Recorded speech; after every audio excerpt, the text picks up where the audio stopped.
મારું નામ પારસ બેડે છે, હું રાજકોટ કામદારનો પ્રમુખ છું. આજે આપ મીડિયા મિત્રો 3 વર્ષથી વાતના સાક્ષી છો કે રાજકોટ મહાનગરપાલિકામાં રાજકોટ કામદાર યુનિયન દ્વારા ખૂબ અનુશાસન અને ડિસિપ્લિનનું આંદોલન કરવામાં આવ્યું છે. ત્યારે આજે વિવિધ મુદ્દે રાજકોટ કામદાર યુનિયન દ્વારા હોસ્પિટલ ચોકથી રાજકોટ મહાનગરપાલિકાની ઓફિસ સુધી અમે પગપાળા રેલી આજે કાઢી છે. આ રેલીમાં અમારા મુદ્દા બહુ સ્પષ્ટ છે કે કોન્ટ્રાક્ટ પ્રથામાં જે પીએફ ઈએસઆઈ બોનસ અને લઘુત્તમ વેતનનો ભ્રષ્ટાચાર થાય છે તેને નાબૂદ કરવામાં આવે. મિત્ર મંડળમાં જે ભારતીય સંવિધાન નિયમ વિરુદ્ધ જે નિયમો લઘુત્તમ વેતન મુજબ જે પગાર આપવાનો હોય એની જગ્યાએ આ લોકો માનદ વેતન આપે છે એ નિયમો રદ કરવા અને કાયમી કામદારોમાં જે મેડિકલ સર્ટિફિકેટ છે એ રદ કરી કોઈ પણ શરત વગર રાજીનામું મંજૂર થાય એ પણ મુદ્દો છે.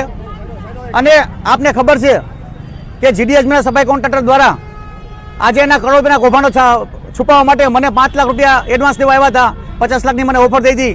આ જીડીએચ આજે વિજિલન્સ તપાસ ખાલી નાટકો ચાલુ છે, તેમાં પણ કાંઈ કાર્યવાહી થઈ નથી. અને રાજકોટ મહાનગરપાલિકામાં 7/3/2024ના રોજ 532 કાયમી સફાઈ કામદારની જે ભરતી મંજૂર થઈ હતી તેમાં એવા નિયમો રાખ્યા છે ફક્ત એના લાગતા ઓળખતો જે આવી શકે કે માતા પિતા દાદા દાદી નોકરી કરે એ લોકો ફોર્મ ભરી શકે, બીજા લોકો ફોર્મ ન ભરી શકે.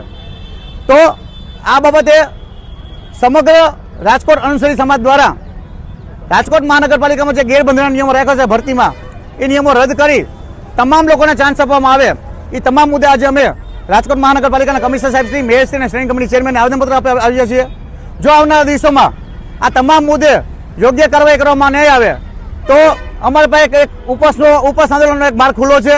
અને એના પછી પણ જો મુદ્દો પૂરો કરવામાં નહીં આવે તો આપને ખબર છે કે મુખ્યમંત્રી સાહેબે હમણાં જ રાજકોટ મહાનગરપાલિકાના કમિશનર સાહેબશ્રીને અને શાસક પક્ષના નેતાઓને અરજદારોના મુદ્દે ખખડાવ્યા છે. એટલા માટે પગપાળા રેલી કરી અને ગાંધીનગર રજૂઆત કરવા જશું. આ બાબતની રાજકોટ મહાનગરપાલિકાના શાસક પક્ષે ગંભીર નોંધ લે.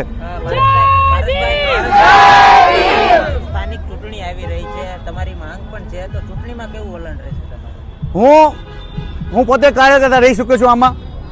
અને કાર્યકર્તાની દ્રષ્ટિએ મને ખબર છે કે આ લોકો કાર્યકર્તાને કેવી રીતે ભાઈ યુઝ કરીને ફેંકે છે, યુઝ એન્ડ થ્રો કરે છે. કારણ કે જ્યારે ગયા કોઈ ઈમાનદાર અને નિષ્ઠાવાન આગેવાન આવે, કોઈ પ્રામાણિક કોઈ આગેવાનો આવે છે તો એ લોકોને આ લોકો શું કે યુઝ એન્ડ થ્રો કરીને ફેંકી દે છે. એને એવા લોકો જોઈએ છે જે એના પૈસા કમાઈને એને દે પક્ષમાં. જ્યારે અમે લોકો સિદ્ધાંતવાદી માણસ છે, સમાજના પૈસા ખાવા માંગતા નથી.